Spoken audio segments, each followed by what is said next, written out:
எப்போதும் தமக்கே உரிய பாணியிலே சுரண்டு கொண்டு இருக்கிறது. இதை அவதானித்துக் கொண்ட ஒரு சிலர் வரலாறுக்குள்ளே தம்மை இணைத்து கொண்டு வரலாறாகவே இருக்கின்றார்கள். அந்த வகையில் ரத்தினபுரி தமிழ் மகா வித்தியாலயமும் ஒன்று என நான் சொல்கிறேன். நான் சொல்வதற்கு ஒரு மிகப்பெரிய காரணம் இருக்கிறது. எங்களுடைய அதிபர் அவர்களே, அது என்ன காரணம் என்று நீங்கள் தான் சொல்ல வேண்டும். வணக்கம் அனைவருக்கும்.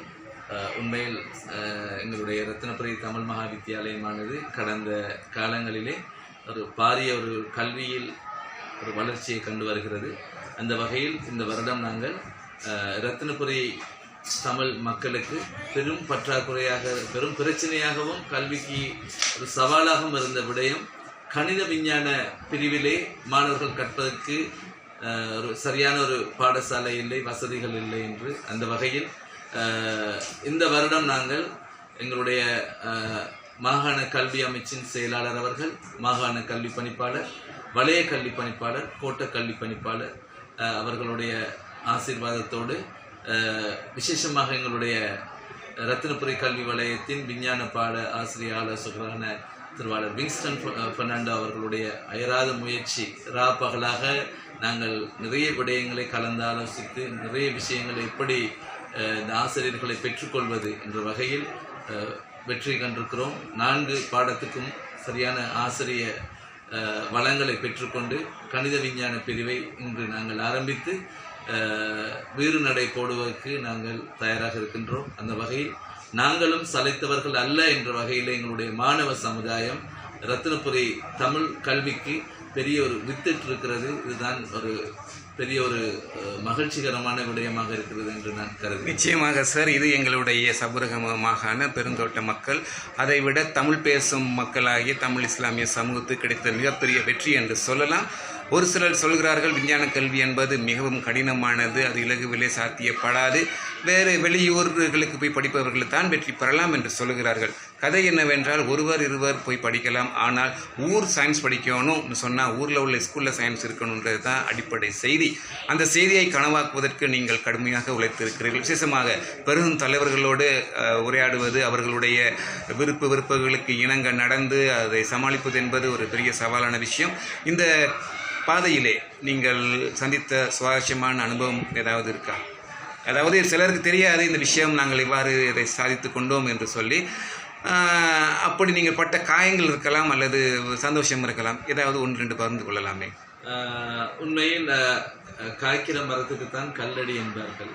ஆகவே நாங்கள் பலனை எதிர்பார்த்து எந்த ஒரு செயற்பாடுகளையும் செய்யவில்லை. எங்களுடைய சமுதாயத்தினுடைய வளர்ச்சி நோக்கி மாணவ சமுதாயத்துக்காக, எங்களுடைய தமிழ் பேசும் மக்களுக்காக நாங்கள் நினைத்து செய்கின்ற செயற்பாடுகளிலே நீங்கள் சொன்னது போல சார் நல்ல சுவாரஸ்யமான விஷயங்களும் இருக்கிறது. கல்லடிகள், சொல்லடிகள், சவால்கள், நகைப்புக்குரிய விடயங்கள், சில நேரம் நாங்கள் முன்னெடுத்து போகின்ற பொழுது இதை செய்து விடுவார்களா என்று நகைப்புக்குரிய விஷயங்கள் எல்லாம் இருக்கிறது.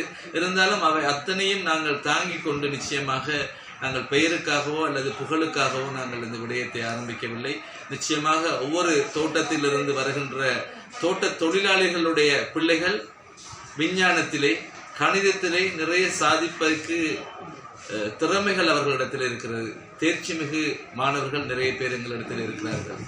அவர்களும் பல துறைகளிலே, வைத்தியத்துறை, பொறியியல் துறை போன்ற துறைகளிலே வெளிறுவதற்கு ஒரு அடிநாதத்தை இப்பொழுது நாங்கள் இடுகின்ற பொழுது நிச்சயமாக முதலாவது தரத்திலே செய்யக்கூடிய மாணவர்களிலும் கூட இருந்தே நாங்கள் எதிர்பார்க்கின்றோம். இந்த துறைகளுக்கு வந்து நிச்சயமாக எங்களுடைய தமிழ் சமூகத்துக்கு, தமிழ் பேசும் சமூகத்துக்கு நல்ல ஒரு வெற்றி வாய்ப்பை அவர்கள் பெற்று தருவார்கள் என்று நாங்கள் நினைக்கின்றோம். நாங்கள் கடந்து வந்த பாதை கல்லு முள்ளு இருந்தாலும் கூட எல்லாம் தாங்கிவிட்டு நாங்கள் அந்த மாணவர்கள் செல்வதற்கு காப்பட் போட்டு அந்த மாணவர்களை பயணிப்பதற்கான பாதையை நாங்கள் உருவாக்குவதற்கு ஒரு கருவிகளாக இருந்திருக்கிறோம் என்கின்ற ஒரு ஆத்ம திருப்தி ஒன்றே எங்களுக்கு மிஞ்சுகின்றது. நிச்சயமாக சார், நீங்கள் சொல்வது போலவே அந்த ஆத்ம திருப்தி என்பது மிக மிக பெருமதியானது. வரலாற்றிலே இவைகளெல்லாம் பொன்னேடுகளிலே பதிக்க வேண்டும். விசேஷமாக எங்களுடைய வலய கல்வி பணிப்பாளருடைய அர்ப்பணிப்பை நாங்கள் மதிக்க வேண்டும். அவர் ஒரு விஞ்ஞான கணித பின்னணியில் இருந்தபடியினால், அவர் மாகாணத்திலே கணித பிரிவுக்கு பொறுப்பாக இருந்தபடினால், அவருக்கு இந்த கல்வியினுடைய பெருமதி தெரிந்ததனால் அவருடைய பூரண ஆதரவும் அனுசரணையும் எங்களுக்கு இருக்கிறது. இப்போ எங்களுக்கு ஒரு சவால், இவர்கள் எல்லோருடைய எதிர்பார்ப்பை நாங்கள் நிறைவேற்ற முடியுமா? எங்களுக்கு அதுக்கான தகுதி இருக்கிறதா, அனுபவம் இருக்கிறதா, எங்களுடைய செயற்பாடுகள் அதை சந்திக்குமா என்ற ஒரு கேள்வி சமூகத்துக்கு இருக்கிறது. யாராவது ஒரு மாணவர் சபர்கம மாகாணத்திலிருந்து பாடசாலைக்கு விஞ்ஞானம் கற்க வருவோமா வரக்கூடாதா என்ற சந்தேகத்தில் கூட இருக்கலாம். அவ்வாறான மாணவர்கள் எல்லோருக்கும் ஒரு பாடசாலையின் அதிபர் என்ற வகையிலும், இந்த செயற்திட்டத்தினுடைய தலைவர் என்ற வகையிலும் அவர்களுக்கு விடுக்கின்ற ஒரு அழைப்பு எதுவாக இருக்கும் சார்? நிச்சயமாக எங்களுடைய ரத்தினபுரி வலய கல்வி பணிமனையின் வலய கல்வி பணிப்பாளர் அவர்களுடைய அர்ப்பணிப்பு மிகவும் பெருமதி மிக்கது. நாங்கள் சோர்ந்து போகின்ற நேரங்களிலே அவராக எங்களை அழைத்து நிறைய விடயங்களை, இந்த ஆசிரியர் வளங்களை பெற்றுக் கொடுப்பதற்கு மிகவும் உறுதுணையாக கரிசனையாக இருந்து எங்களுடைய நம்பிக்கை விசுவாசத்தை தளர விடாமல் ஊக்குவித்த ஒரு பெருந்தகையாக இருக்கின்றார்கள். அத்தோடு இந்த புதிதாக வருகின்ற பிள்ளைகளுக்கு நிச்சயமாக எங்களுடைய பாடசாலையை நம்பி வாருங்கள். நாங்கள் அத்தனை பாடங்களுக்கும் உங்களுக்கு சரியான வழிகாட்டல்களை செய்து கொடுப்போம். உங்களுக்கு தேவையான அத்தனை நவீன தொழில்நுட்ப வசதிகளையும் பாடசாலையில் செய்து கொடுப்போம்.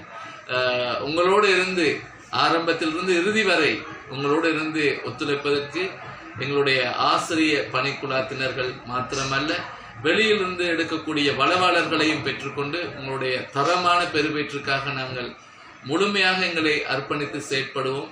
நம்பிக்கையோடு எங்களுடைய பாடசாலைக்கு கணிதம் விஞ்ஞானம் கற்பிக்க வருவீர்கள் என்று இதயபூர்வமாக உங்களை வரவேற்றுக் கொள்வதில் நான் பெருமகிழ்ச்சி அடைகின்றேன். ஆமாம், சபர்கம மாகாண எங்களுடைய தமிழ் பேசும் உள்ளங்களே, விஞ்ஞான கல்வி கிட்டாதா என